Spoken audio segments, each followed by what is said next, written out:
single farm from barley to bottle. Do you really think that matters? Or is it just marketing?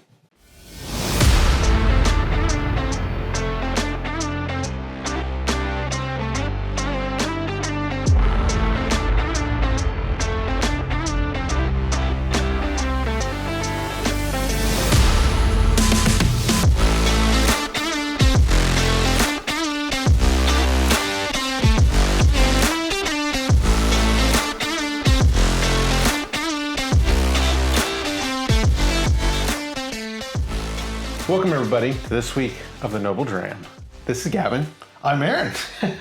And as we were sitting here thinking about what we wanted to do tonight, we wanted to highlight the Kilchoman Distillery. Yeah. It's a fun one. If you don't know it, you're in for a treat. You should. So as we were looking through the whiskey shelves for a pre-pour, what better pour than a Kilchoman? And yeah. You want to wet the palate with the appropriate brown water. And why not the 100% Islay edition? Yep. This one happens to be the 11th edition. They've done this more than once. That's a lot of editions. When you realize how young the distillery is, you realize that's a lot of editions. Absolutely. Yeah. Right? And we'll dive into that here shortly. I'm getting ahead of myself. But I want to get to a question that we talked before the camera was rolling. Okay. And that question, ladies and gentlemen, is, does craft and boutique distilleries really matter in the grand scheme of things? Yeah, so I'll say, obviously, craft distilleries and boutique distilleries matter in the way of a distillery. The question is being craft or being boutique or doing something a little atypical, does it ultimately make for better whiskey in the glass? Mm-hmm. Or maybe the argument is it just makes for a better story that goes with the whiskey in the glass. And then the question is, does that make the whiskey somehow taste better, right? We've had that we've debated this one more than once, right? So I think it's a great conversation to have because Kilchoman prides itself on being a bit craft, a bit boutique, distinctly different than their counterparts, right? So for those, Gavin asked me to do a little background research on Kilchoman, and he said, I only have 43 minutes to give you guys the history of Kilchoman. The good news is there's not 43 minutes worth of stuff to talk about. And I'm curious why. Well, because they began in 2005. Oh my goodness. I would love to say the newest distillery on Islay. But since 2005, another distillery has opened, and yet there is another one currently under construction. Maybe one day we'll taste them as well. Assuming we're still doing this years from now when they finally have product. That would be awesome to get to formally taste a whiskey that is younger than the Noble Dram. That would be fun. So couple little caveats. Almost every other distillery is, if not on the water's edge, within earshot of the water's edge, except Kilchoman. Okay. Kilchoman actually, you can get up on the hill and you can see water from there. Islay's not that big. You have a hard time not seeing the ocean from anywhere on the island. But they're on a farm as opposed to being on the coast. I'm sure a lot of that had to do with when the distillery started, right? They didn't need boats to be able to dock to offload their product, right? Like we're much more advanced in trucking and transportation now than we were back then. But the fun part is because they're on a farm, specifically the Rockside farm, they actually have all of the stuff necessary to them being on a farm to make whiskey. It's very convenient. Yeah, no, works out well. Works out really well. Actually, all the way to the end of the production cycle, that all of the waste from the distillery gets used back on the farm as well. So any of the water waste, any of the grain waste that is the husks and shells and all that kind of stuff, all of that goes back to feeding crops and feeding livestock, which the livestock turn into more things that feed the crops, right? I thought you were going to say like bacon and which goes delicious with Kilchoman. I get it. So they pride themselves on the ability to produce a bottle that is 100% theirs, right? The 100% is not just an homage to the barley itself. It's been malted on their malting floor. It has then been peated in their peat kilns. It has then been grilled or ground in their mills, fermented in their tanks, distilled in their distillery, barreled and aged on their property before it is ultimately bottled there on the farm. So there is at no point until it starts heading towards my house, there's no point in that process that it leaves the distillery. So as we sit here and sip, right? Like the marketing PR phrase, and lots of distilleries have these. They talk about from grain to glass, right? If you were Heaven Hill, or if you were Boot Hill, it's from soil to sip. Kilchoman's is from barley to bottle, right? How much of that really matters in the quality of the whiskey? So we can discuss throughout the entire show tonight. I will say there's a couple things that I think are really cool. Just not every distillery shares this information. So not only is Kilchoman one of the newer distilleries on Islay, it is one of the smallest stills on Islay. So their production capacity is much smaller than their counterparts, to the tunes of tens of times. So you're saying, so I guess the question is, does size matter? You're talking about small. I mean, we made this pun and joke before, right? On one side, I think absolutely size matters, right? If you are going to be a worldwide powerhouse brand, you have to have product for people to drink, right? So when you get to a point where you cannot keep up with demand, that ultimately begins to matter. Also, you could make the argument, if I'm not trying to run massive production, I'm trying to just perfect a small amount, does size matter? Yeah, probably in the other way that you think about it, right? Being small actually helps.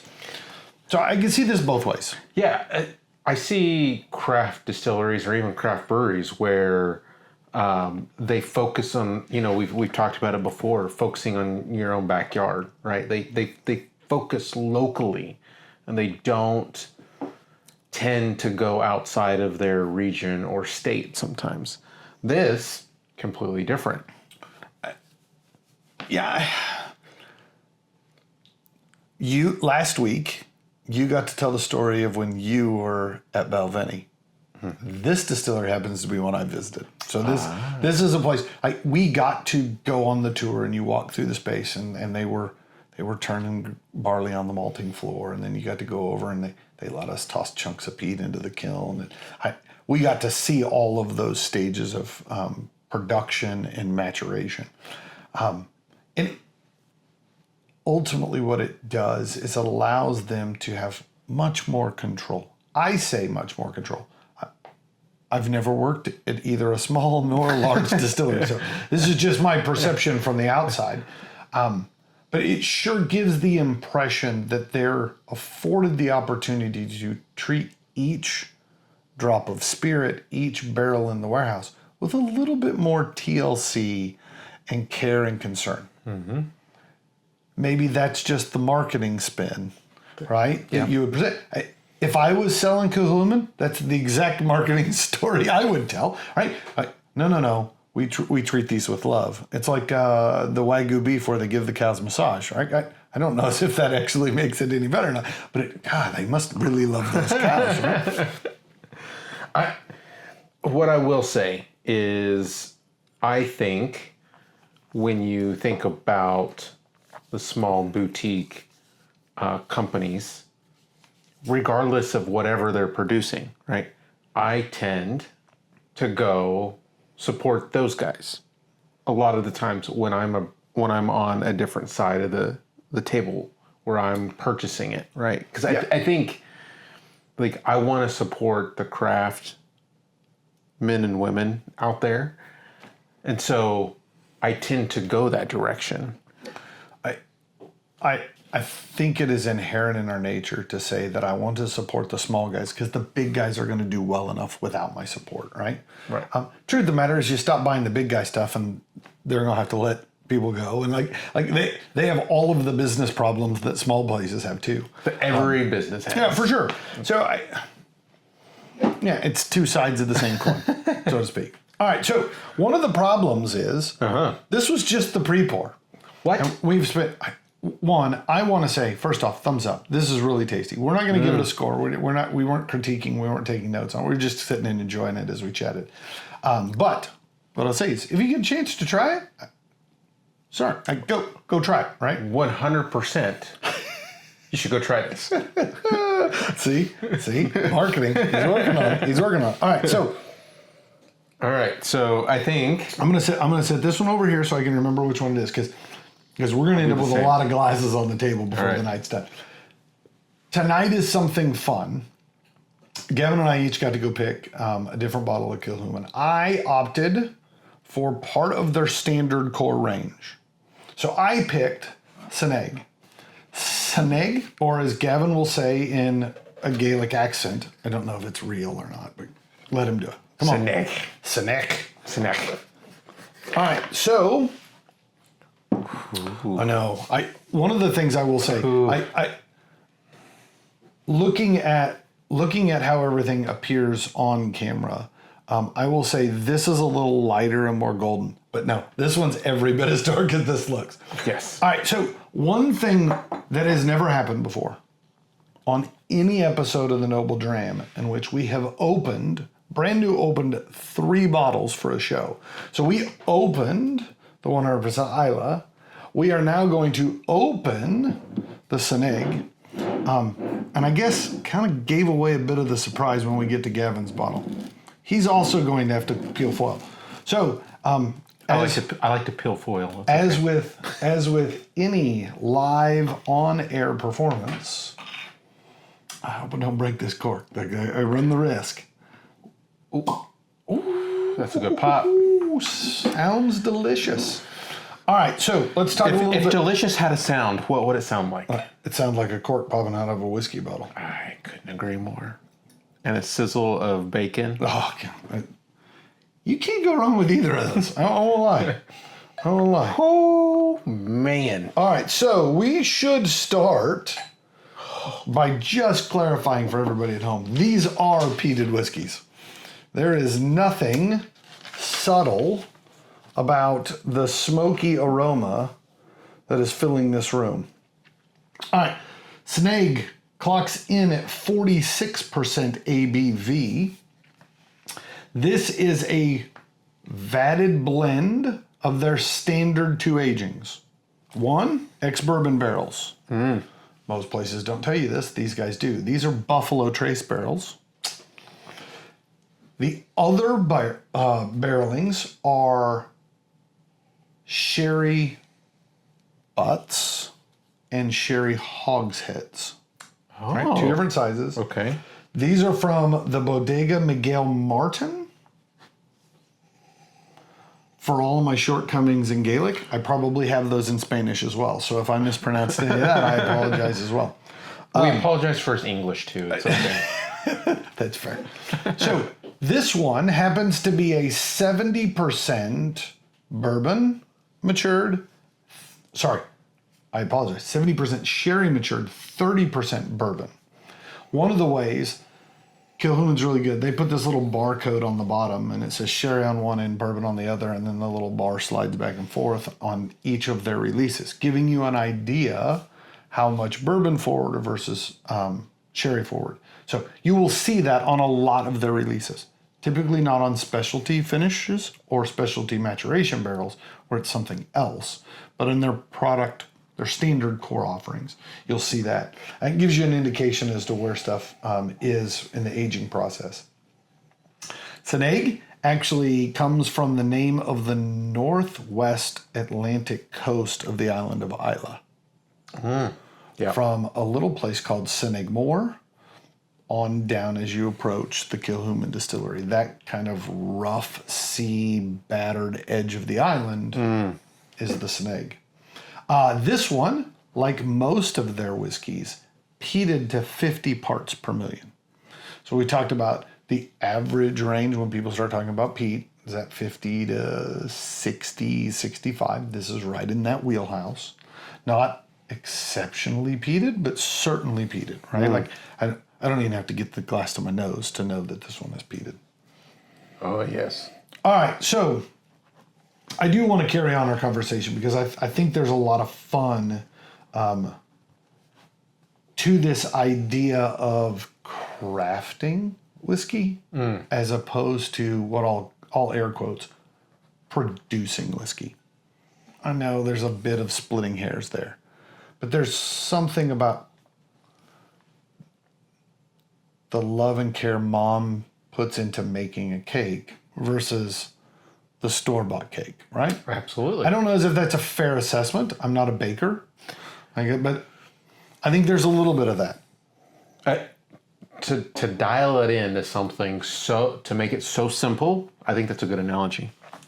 Yeah, so I'm a barbecue guy.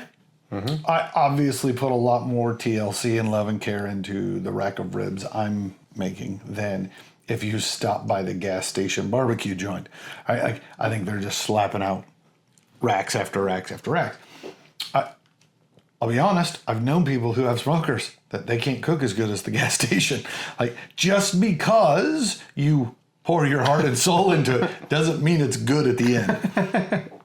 And I think that's the caveat to me, that when somebody says, oh, no, you got to try this. This is a very craft boutique. I was like, yeah, but does that make it better?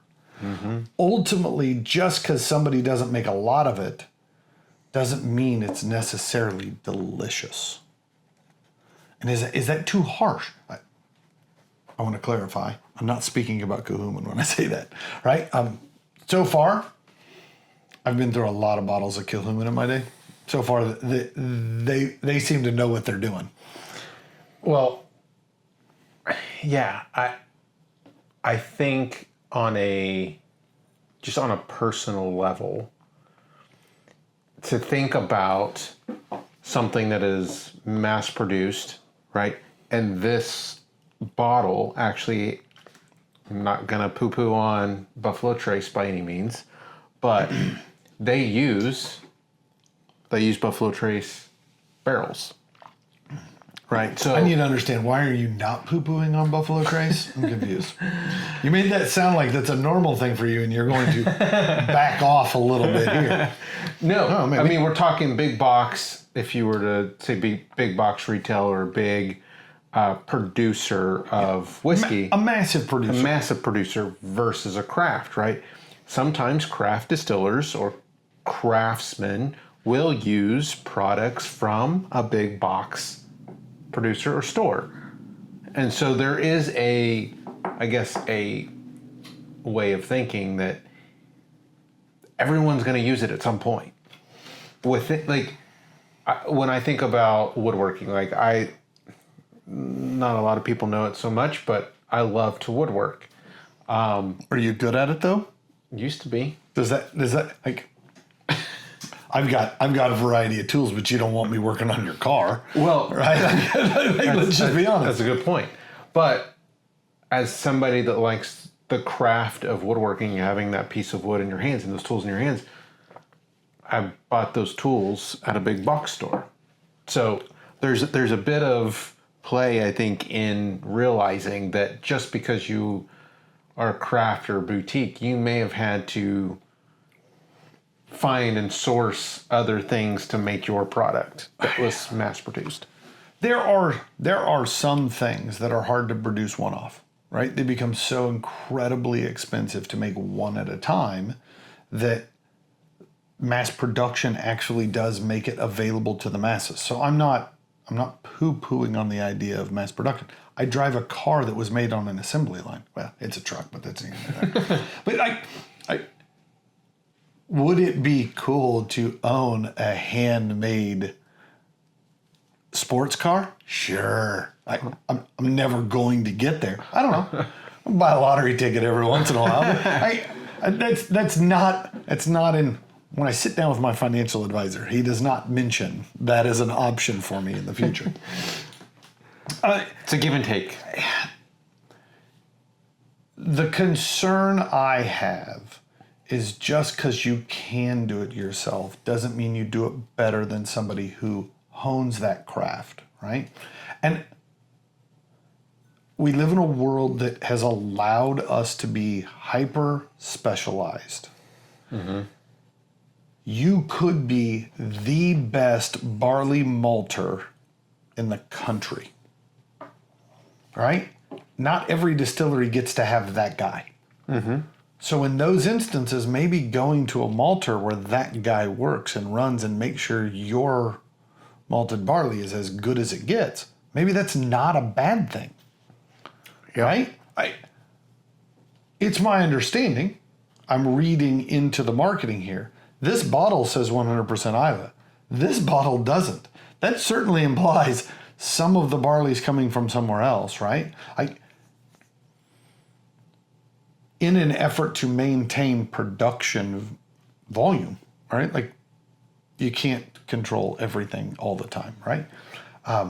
Well, and so you mentioned, is it Rockside Farm? Yep, that's the name of the farm. So as somebody that owns land, you have an infinite amount. Like, there's only so much. No, you have a finite amount. Not an infinite amount. Yeah, finite. I want to know where this land is that's infinite. You just keep walking. Yeah. It just keeps. It's like the world in The Sims, right? Like it just keeps coming around. Like, it's the weirdest thing. There's a finite amount of land available, right? And so that means to produce barley, there's only so much you can produce. Yeah. Listen, I think it's awesome to work on perfecting small steps along the way, right? Like, it's what I do in my job. It's what I do in my hobbies. I am way over analytical in drinking whiskey, right? For sure. For sure. No kidding. But ultimately, I think the truth is that just because I love to do it doesn't make me the best at it. Mm-hmm. Although I'm really good at drinking whiskey.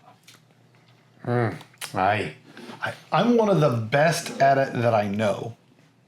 Now, in fairness, I don't know a lot of people, right? Still relatively limited in my exposure to whiskey drinkers. My wife tries to keep me away from them. I think that's a lie. That is a bold-faced lie, and you know it. The problem I have with the attention to individual details in the process, there is so many details that, can you honestly tell me that you can sit down with a glass and say, yeah, that is all barley grown on Islay? Like, you can taste it. Like, I like the story. I really do. I just don't know as if it translates. There's so many variables. Shape of the still, how long you let it ferment, what type of yeast, where is the heads, where is the tails, what kind of barrel it gets put in, what was the temperature ranges, did you rotate the barrels, when you vatted back together, how many of the bourbon barrels versus the port or the sherry or port, all of that goes into what's in that glass. So I have a hard time saying one variable is clearly distinguishable. I'll say the difference might be whether or not you peat, right? If you peat it, we know. Well, and you can divide the peat into different regions as well. For sure. Well, where did you get the peat? Exactly. What was the humidity level of the peat pieces when you put them into the kiln and then it began to smoke and smolder? How long was the grain in there? What was the moisture content of the grain when it went in, right? Like, all of those things. Was it a rainy season? Oh, yeah, for sure. Because I think with rain, if it's a rainy season, I think the barley is actually smaller. So it's the size of... See, you're the farmer. I grew up in the country, but we did not farm. Is the size... I was going to say city folk, but I grew up in a small enough place. I don't know if you can call it city. We were town. We were townies, it's a town. For sure. Yeah. Yeah, I remember when my town put up the sign that it was a certified city.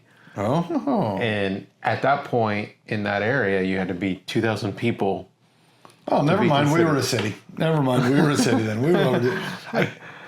A term for.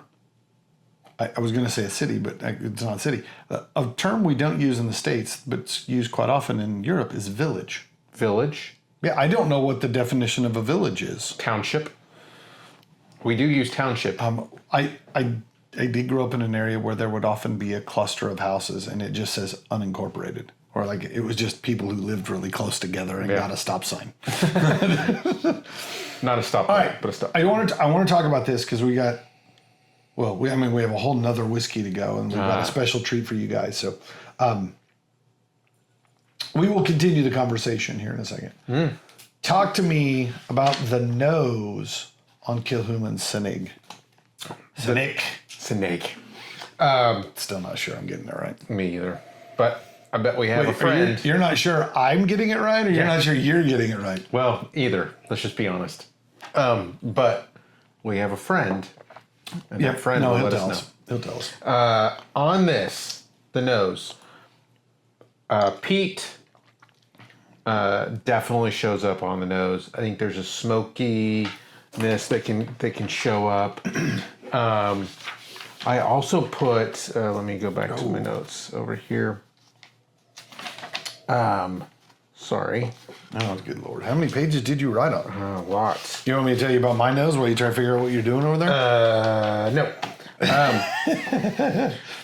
Raisins. Yeah. I got raisins. There is a... This much sherry, you're expecting dark fruits. Yes. Right? And I don't think this leaves you wanting for it, right? Like it's there.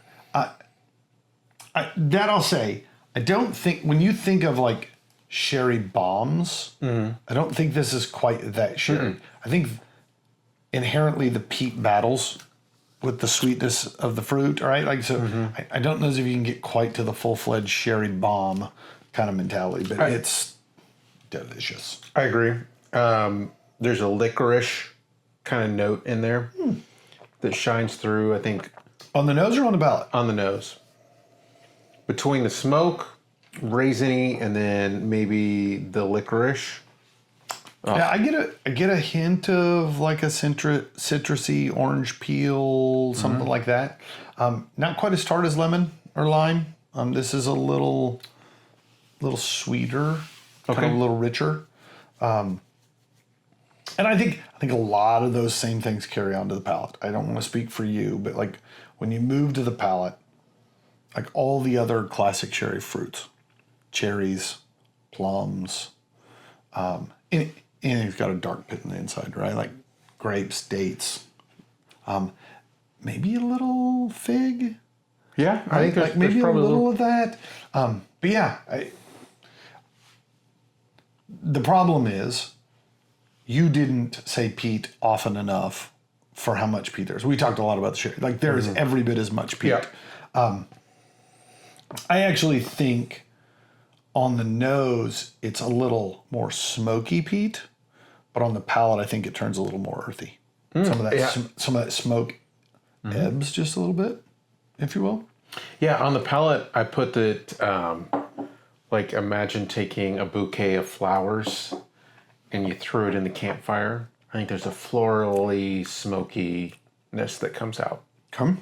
So it wasn't just like your normal wood in the fire. I think there was a bit of a floral note that came through. And then I think the ex-bourbon barrels kind of shone through, and I got a little bit of that stale cola. Yeah, you get cola a lot of times, right? To me, I think the bourbon barrel begins to show up more on the finish. Okay. Because I get more of the caramel. Like it's a darker caramel, right? For sure. I think the sherry still impacts it. I get a bit of the classic baking spices, right, that start to show up on the finish. I was surprised, as much as I thought the peat showed up on the nose and the palate, the peat wasn't the primary flavor on the finish. The peats and the smokiness actually kind of ebbed, and I picked up a lot of other stuff on the way. I think the other stuff begins to die off, and the smoke shows back up. I think it just kind of low hum underneath everything else, right? And when everything else dies away, you're left with just the smoke and peat. But yeah, I think the finish actually ends up maybe sweeter in a pure sugary sweetness kind of way than I think the palate or the nose was. I agree with that. I put that there was a bit of a syrupy note on the finish. Syrupy, I like that term. Mm-hmm. It's official. It's on the wheel. You're putting it on the wheel, are you? Yeah, it's on the wheel. Yeah. It'll be a whole new benchmark. I was like, is it on the wheel? We need to check. Yeah. All right. Are you prepared to give this a number? No, but let's do it anyways. Okay. I wrote them down. Pins down. All right. So what I will say is I'm really enjoying going back to the nose on the first one. I did not go back and retaste the Islay, but it, like if you're looking for the dark leathery kind of things on Sanaig, going back and smelling the Islay and then coming back to it, it's dark leather. Yeah, agreed.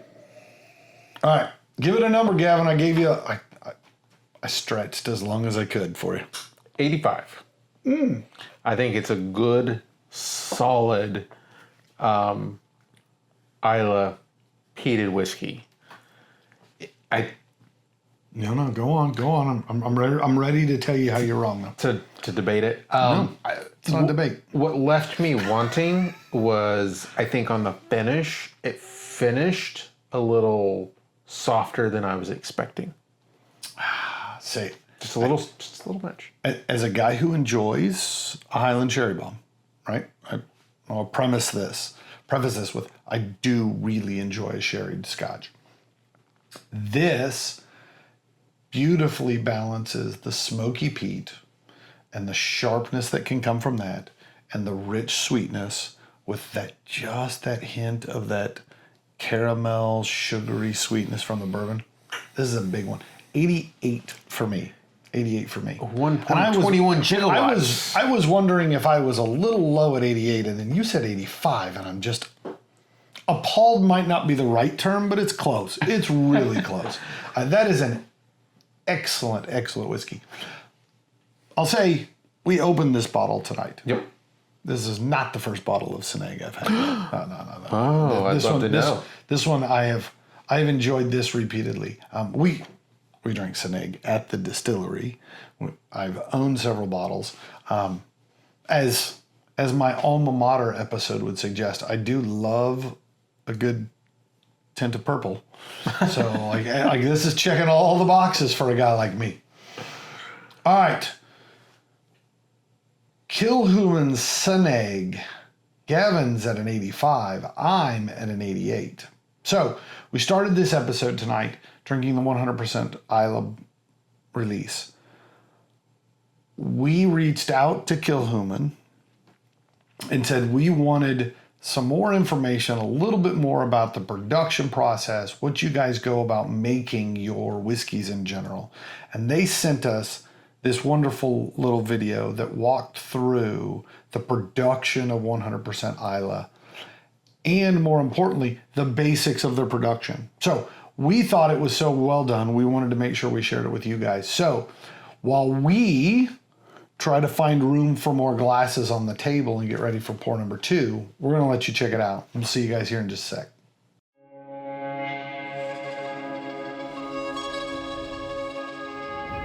Every drop of Kilchoman's single malt is a work of art. It all begins with a seed of barley buried deep in the soil.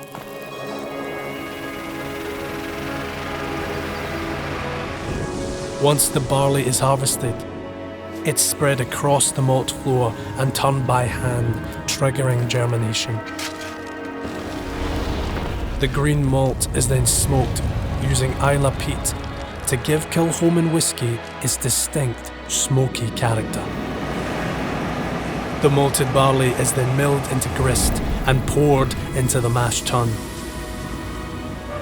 Hot water extracts the sugars from the crushed grains. In the washbacks, yeast is added by hand and fermentation begins. The liquid is then carefully heated and distilled through our wash and spirit stills. The alcohol evaporates and rises up the neck, condensing into a clear liquid.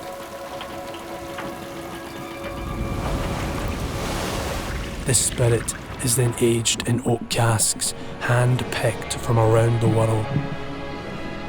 Over many months and years, the whisky seeps in and out of cracks in the wood as they open and close, slowly taking on the colour and characters of the individual casks. Once matured, the whisky is bottled and the journey is complete. So when you next pour a dram of Kilchoman 100% Islay, know that every drop contains the rugged landscape of Islay, where whisky making has always been an art form.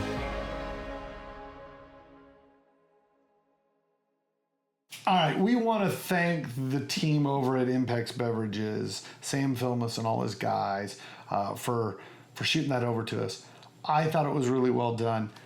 One of the things we lack is an artistic production team. So we describe some stuff, and I always think, man, this would be better if we had a cool graphic. They got guys that do cool graphics. So thank you again, guys. We really appreciate it. Now, bottle 2. My favorite part of every episode. But before we get to that, if anybody wants to help us with our production, we can't pay you, but I mean, whatever. your name will... We'll put you like a scrolling ticker at the bottom. All right, so tonight, my pour, did you see that? Cheers to myself with an empty glass. I don't know if is that bad luck? It's like spilling the salt on the table. It feels bad. It feels dirty, almost. Yeah, I agree. All right. There's something wrong with you.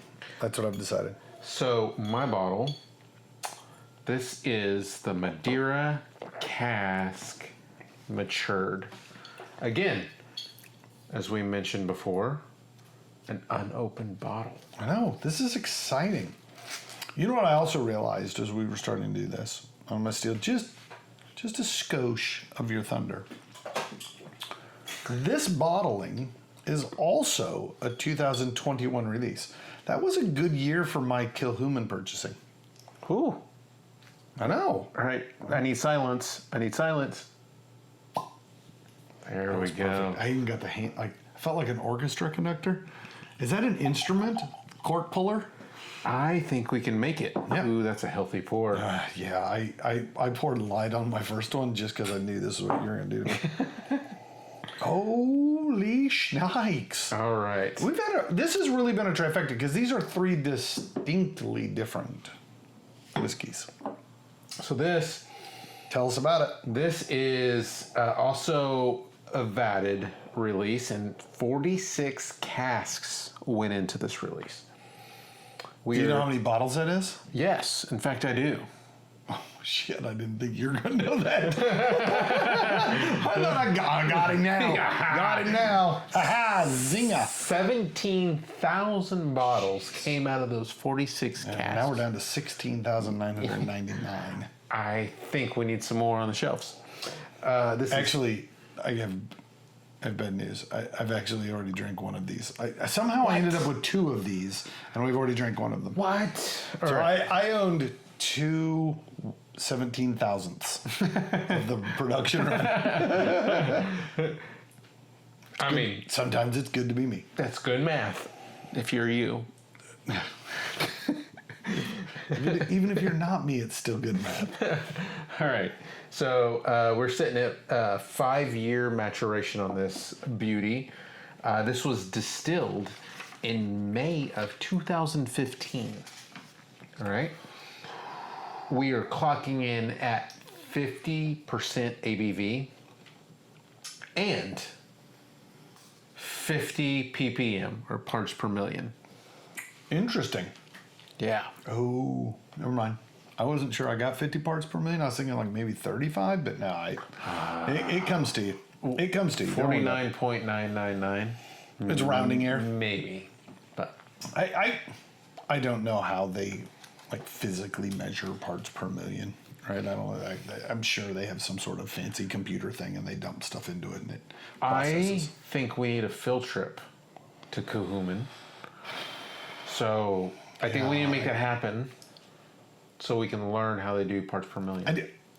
I've already been to the Kilchoman Distillery. I don't know if I need to go again, but for science I do it. For you guys, I would go back. Let us know if we need to go to the distillery. Let us know if you're going. We'll tag along. Let's make it happen. All right. Gavin fits in a carry-on, so we can get over there pretty cheap.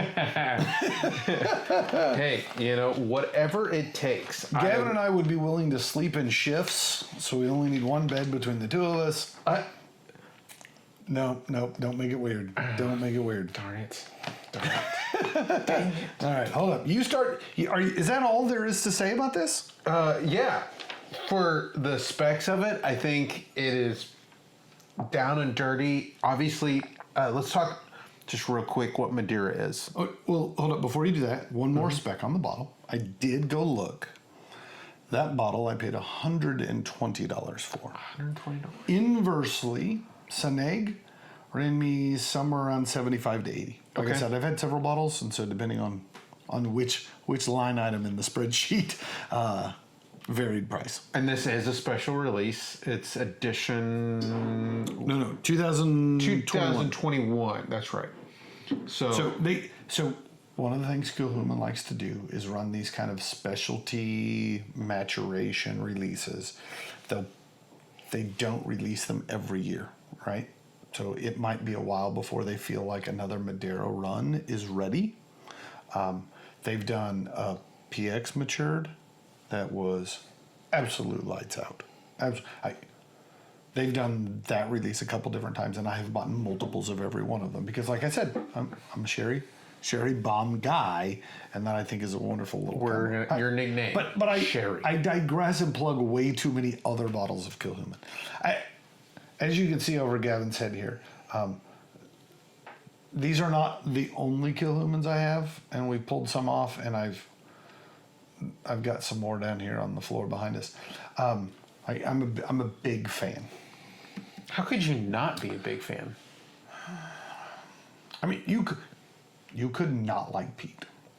Fair. And I'm sorry. And you I'm need sorry to if you don't work like on that. Pete. If that's you need to sit down, find a mirror, take a good long look at yourself, and get your shit together. Call us.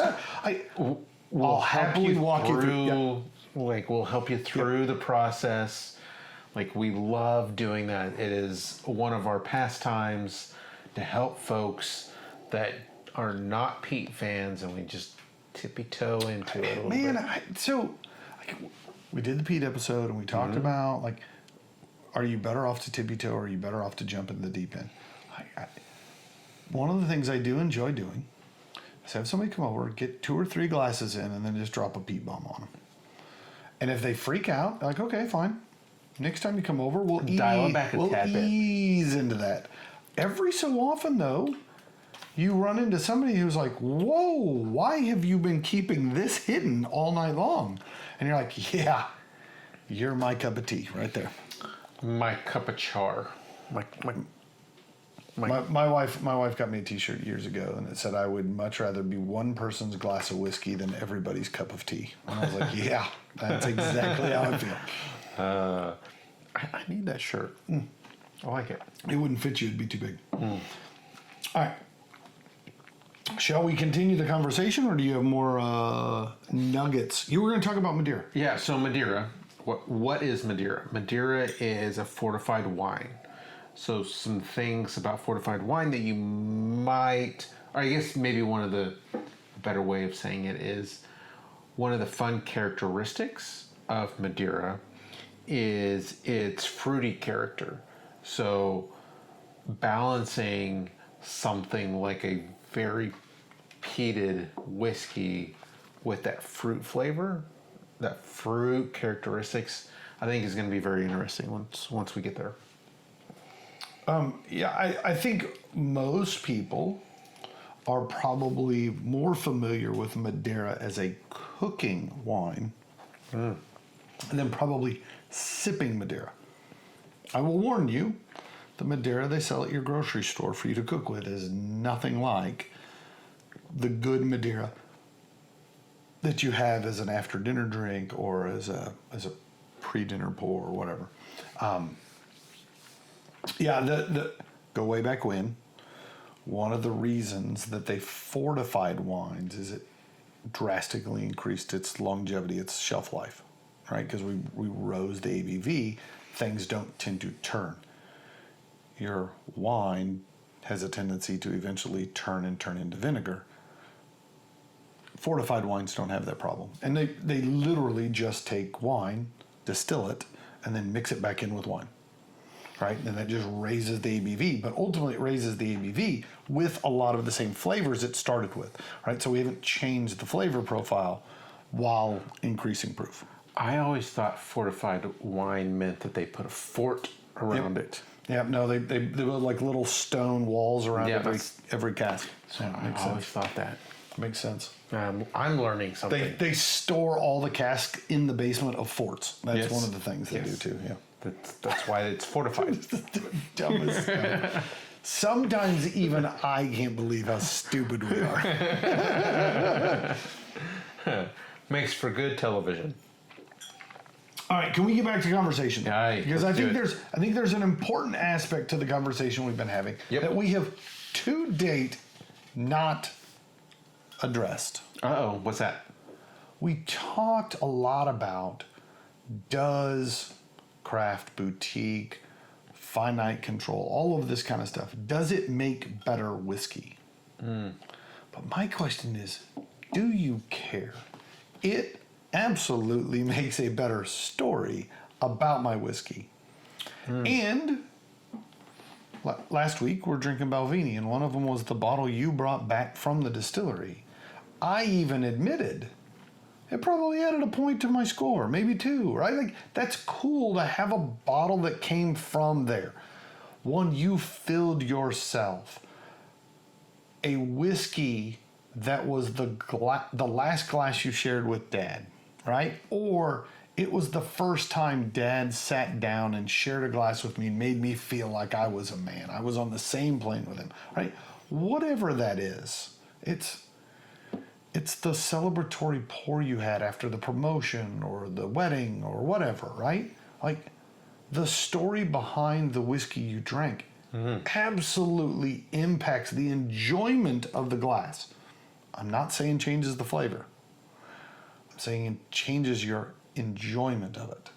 So, and I'm not positive we settled on this, but if the answer was it doesn't really matter, do you still like it?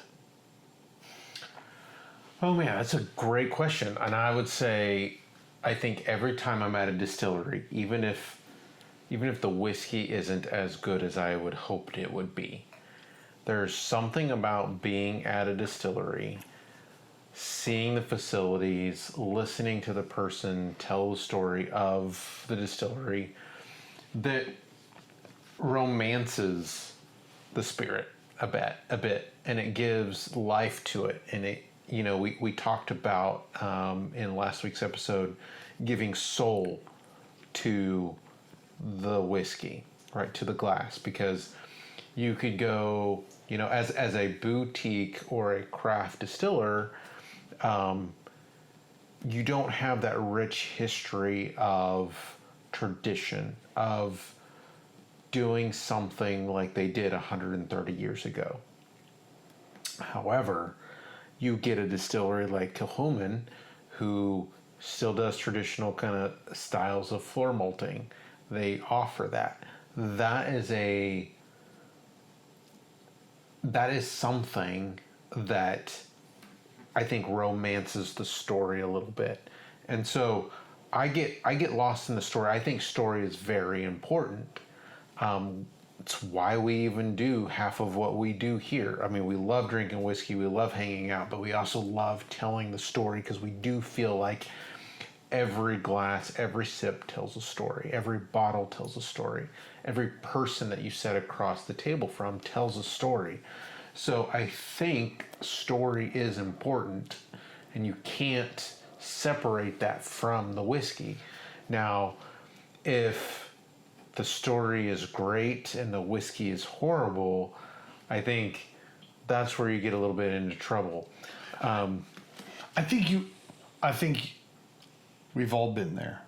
You've gone to a distillery, especially one that you don't know anything about, right? Like, it's just like you're in town and you're like, oh, what should we do? Like, oh, there's a distillery not too far. Like, you go check it out.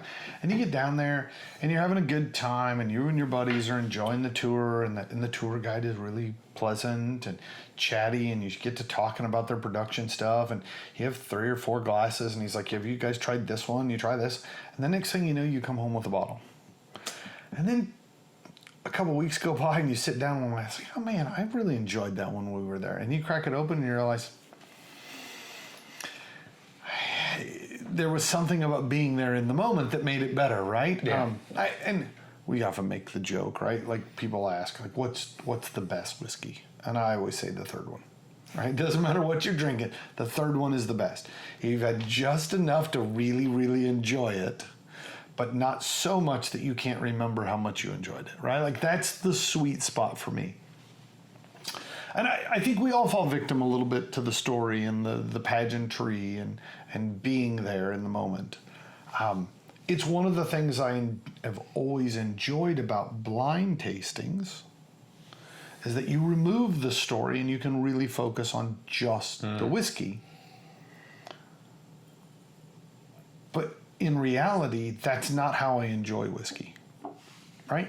If given the opportunity to sit and just enjoy a glass, I know what it is.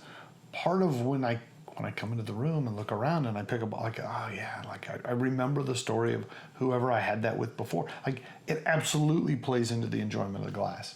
So, in my mind, do I care? No. I'd actually go so far as to say, even if I know it doesn't do anything for the taste of the whiskey, I love the story so much I want the story, right? Whether it's the story of the production or the story of the enjoyment. Now, that being said, I think the risk you run is that you enjoy the story more than you do the whiskey, and then when you really sit down and delve into the whiskey, it's like it falls flat from where you wanted it to be, if that's a fair way to describe it. Yeah, and I guess one of the things I would say is when you're tasting the whiskey in the distillery, in the tasting room, wherever you're at, if you're in the warehouse, I mean, I was even listening to some stories of folks that tasted a whiskey in the warehouse where the barrels are aging. Oh, there's something about the smell. Yeah. Of the angel share just in the I often talk about, we did this whole big long trip through Scotland, and we hit tons of distilleries and everything, and some of my favorite distilleries we got to visit, but when we got home, people asked me, like, what was the one? I was like, we sat in the rick house, or in the aging warehouse at Deanston, and they pulled straight from a barrel into our glass, and it was the most incredible thing. It also happened to be the last distillery we visited, right? So there's a bit of nostalgia. The trip's coming to an end, right? Like, this is the last chance to enjoy a pour with Dad. Like all of those things combined together on that trip, that like everything came together in that spot. If that had been a spot we stopped first and we just did a tasting in their tasting room, would I have said that whiskey was every bit as good? I don't know that I would have.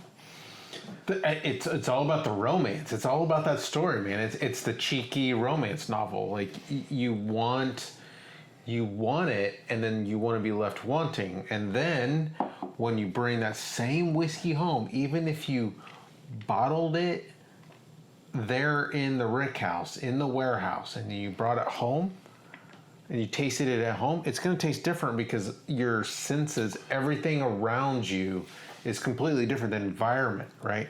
Like, I think the story is amazing, but the whiskey, I think, can taste different depending on where you're at. And oh, for sure. Hot weather, cold weather, right, changes it. So here's another way to look at the story arc. I think often we want to attribute the little guys making better whiskey because it makes us feel better that the little guy can beat the big guy, right? Yeah. So I'm gonna ask two questions, and they're ultimately kind of pointing at the same thing. First, I would say, do you believe it is harder or easier to produce one perfect barrel? Right? Pour all your heart and soul into one perfect barrel and it be amazing.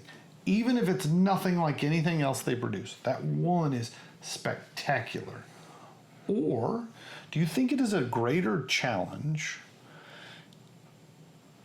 to reproduce the same whiskey at the same quality batch after batch after batch, year after year, adjusting and accounting for all those variables that we talked about that change the whiskey, but trying to work that back towards that flavor, that profile?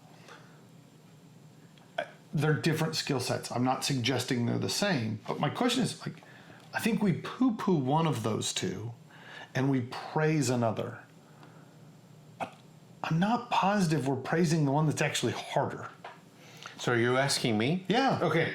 So I'm going to hold up. No, let's ask them. All right, well, since we can't hear you, Gavin, go ahead. So I'm going to pull a Gavin here, and You're going to be wishy-washy. I'm going to be wishy-washy. You're going to dig through your notes for 10 minutes. Yeah. So there's a couple things. One, I don't think there's ever a perfect single barrel. You know what I meant. I think Now you're splitting hairs. Everybody is searching for that, and you've got to have that rabbit out there that you can chase, that carrot that you can chase, because just like our score sheet, like, there's not a 100. Like, we don't believe in a 100 because there's not a perfect whiskey out there. Like, we're always searching for that next really good experience. So Always chasing the lightning, as they say. yeah. So it's a different reference. We're going. So I don't know if that's ever achievable. And then on the other side of it, about basically creating that consistent batch. Well, over time, I think your batches change notes a little bit. You Drift. It drifts, yeah. Right? And so I think on both sides, it takes, just like you said, a separate set of skills to do both of those. And do I think either one of them is over one or the other? No, I think that it takes a master on both sides to be able to create those. I think inherently, because the availability of a mass-produced bottle is just so much more obvious when you walk into the store. Every restaurant I go to has that bottle. Every liquor store I go to has that bottle. We just equate that internally as that one must be easy to do, right? Mm-hmm. And I'm not positive that's the case. I think it does a disservice to the guys who produce quality, repeatable product to say that it must be easy because of how good you are at it, right? Yeah. I hope in my job nobody looks around and goes, it must be easy. See how often he does it, right? I hope people look at me and say, that guy does perfection repeatedly. That's what I want people to say. I get that. That's not what everybody says. All right, hold up. I said two-part question, but I do want to talk about this whiskey. Yes. So let's go talk about what we're getting on this one. Then we'll come back and we'll close with one quick question. Okay. All right. So your bottle. My bottle. My notes. Yes. All right. So I'm going to say this, and I want this to not sound negative because it changes to a positive as I sat here and sipped. This is distinctly unlike Sanaig. Sanaig was sweet and desserty and fruity, and this was a punch you in the mouth, savory, herbaceous kind of thing going on. Herbaceous. The nose is smoky, just like all the rest of the Kilchomans, right? But I for the nose, I had a hard time defining what that one thing was, but I wrote down savory herb butter. Oh. Right? Like Okay. it's got that variety of flavors and spices, but not like we think ground cinnamon and nutmeg. This feels more savory. I understand why people cook chicken in Marsala wine, right? This has that herbaceous thing.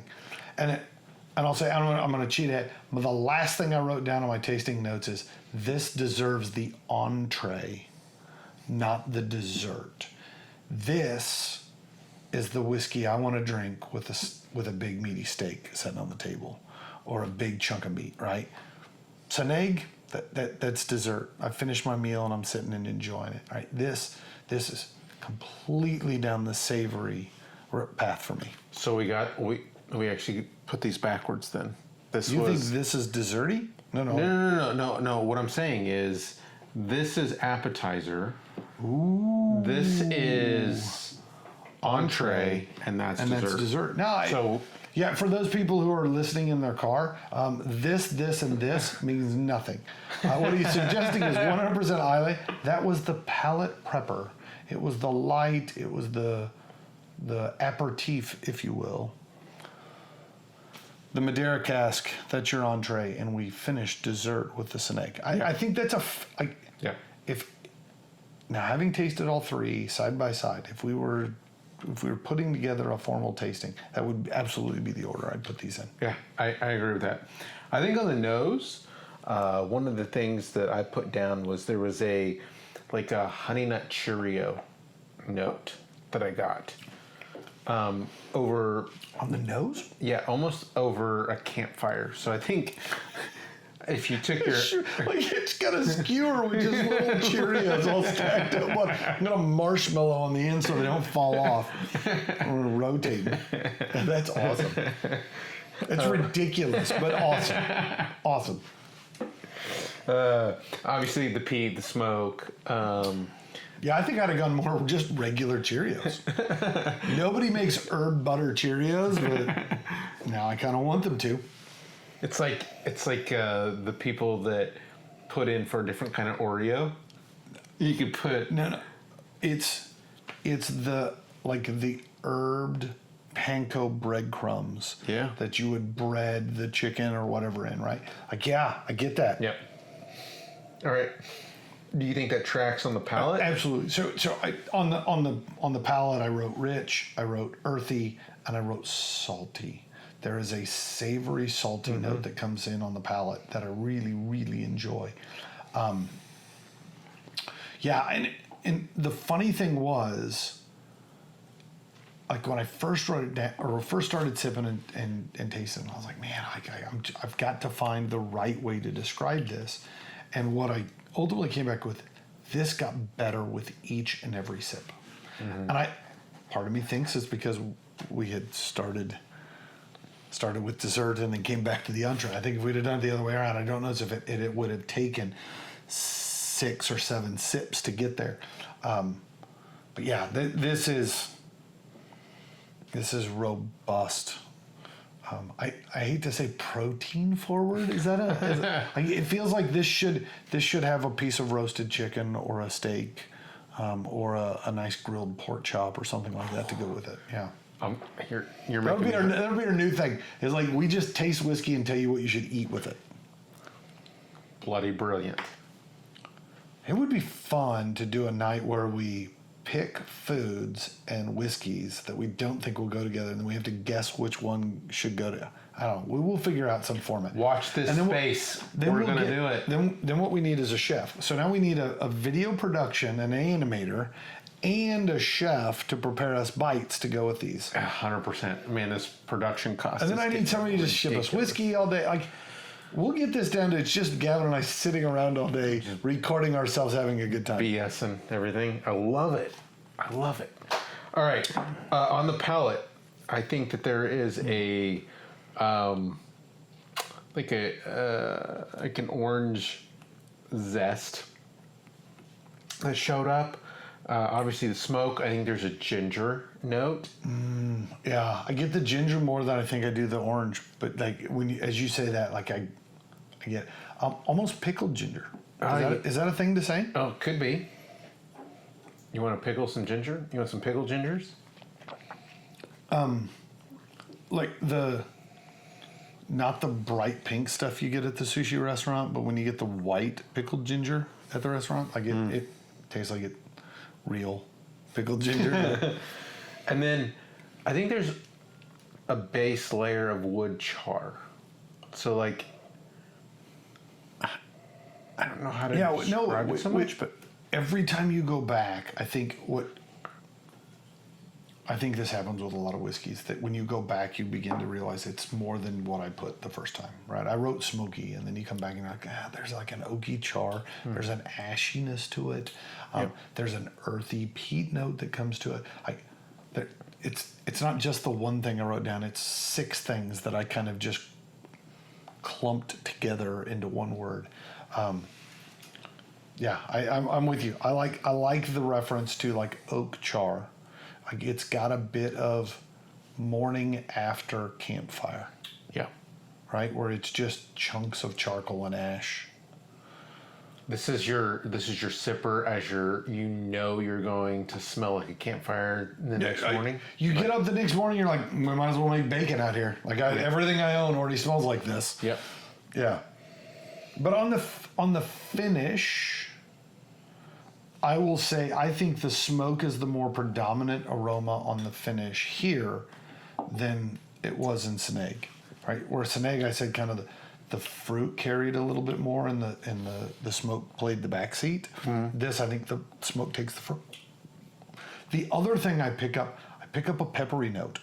Yep. There's a bite to the finish, and I don't know if it's ash or like a cracked black pepper kind of thing, but yeah. Again, this is an entree whiskey, right? You say that, and then I'm gonna say my next thing. I think there's a bit of a bitterness of a dark chocolate that I get on that finish. It's not the sweet dessert, the decadent, like the semi-sweet baking chocolate. Yeah, like you thought you were being shifty as a kid. Yeah, and got in there like, oh my lord, mom bamboozled me. Did that on purpose. Oh yeah, I don't know as if I get quite that kind of sharp edge to it. Yeah. Tell me I'm wrong. No, I don't agree with you. I can't say you're wrong because you may absolutely be tasting that, right? Like, what I'm saying is I don't get that. Well, you're wrong. All right. I want to put a number to this. But I already wrote my number down. Me too. Did you look at my notes? Oh, no, I didn't. You didn't even look at your notes. You can't figure out what page you're writing on. And I'm appalled to think you would accuse me of such things. All right. I will say if you had made me score this on the first sip, we'd have been in the 81, 82 range. But by the time we got to the end of this, she has pulled dead even with Sanaig at 88. Oh. No, this is tasty. Like I said, you had the sweetness on the palate from the last pour, and this bucked that so much. It took several sips through to kind of wash out the sweetness and then come back to it. And it's different time, different place. This is a whiskey for a different occasion, but this is absolutely every bit as tasty. I will disagree with you wholeheartedly on this. Geez. Like, I just think you got this completely wrong. You're going to go one higher than me. No, 2. Oh, I'm at a 90. I think this is bloody brilliant. I love it. It's delicious. It's something that leaves me wanting, like, in a good way. Like, I want to drink more. Not that I'm missing a note. I just want more of it. Oh man, I'm not going to stick around. Sorry. Jeez Louise. Yeah, like now that I've given a number, like I can go back and taint my palate with other things. Yeah, there is such a light floral note now to the 100% Islay that I didn't catch before. Yep. And I'll be honest, the Sanaig is so much more leathery now. I think the fruit is actually died just a little bit for me, and now it is straight Cavender's Boot Barn. Like I'm picking out a new pair of cowboy boots. New pair of Tacovas. Yeah, God, yeah, something fierce. God, that's amazing. All right, Tacova, call me. yeah, if we're looking for sponsorship. Although you don't see our feet on the show, we could figure out a way around. We'll just put a pair of boots right here. Stop. All right, you're gonna hurt yourself. You're getting old. Seriously. I promised a second question, and I want to close with this. Yes. We often talk in our heads, and we tell ourselves the story that the small boutique guys care more. They are better at it. They give it the TLC, the love and care that it needs. Are you often shocked when the big box guys win the competitions? I am shocked. Not because they don't produce something that is really good, but that the folks that are doing the craft spirit, I mean, they are obviously they're not mass producing, so they are looking at the spirit. They're fine tuning it. They're navigating it. All of the fun words that you could put to whiskey, they're doing that along every step. They're not just churning through as much as they can. So I do think sometimes there's a shock factor. But what I will say is there's sometimes a reason why they are selling so much, and it's because they can be so good. I know so many people who want to hate on Buffalo Trace for a variety of reasons. And I'm not saying none of it is unjustified. But yet, so many people say, well, if you only had one to drink, they often pick a Buffalo Trace product because every bottle is the same level of quality and tastiness. And I think there is something to be said about repeating it. You can catch lightning in a bottle, right? You can get one that's just like, I don't know what we did, but we nailed it. Repeating it time and time and time again, that is a different skill set. It doesn't diminish how good the lightning in the bottle was, right? I'm not saying that, but I'm repeatedly surprised that, like, oh my God, I can't believe Jack Daniels or somebody like won the whatever competition. I'm like, but you go back and look and you're like, I get it. It's good stuff.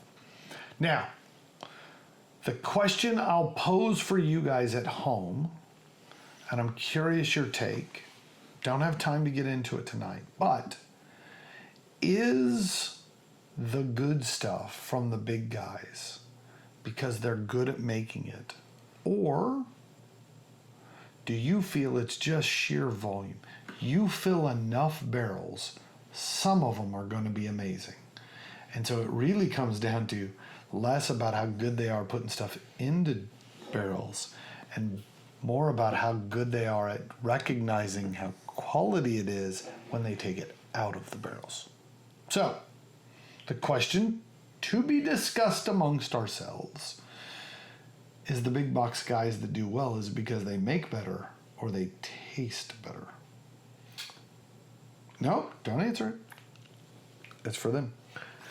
All right, raise a glass. I don't know. You're going with Madeira too. Oh, huh? yeah. We're here, right? All right, so till we see you next time,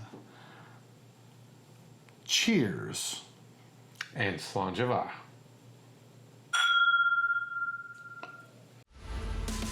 We want to thank you, our noble listener, for joining us. We believe each whiskey has a story, and so do you. So give us your thoughts by leaving a comment. And if you have a whiskey you'd like to see us share, let us know. You don't want to miss a single episode, so subscribe to our YouTube channel. And make sure to like and follow us on Facebook, Instagram, and TikTok to stay up to date on the Noble Dram. And if you find watching us difficult, you can always listen to each episode on Apple Podcasts and Spotify. As always, be noble And enjoy your dram responsibly.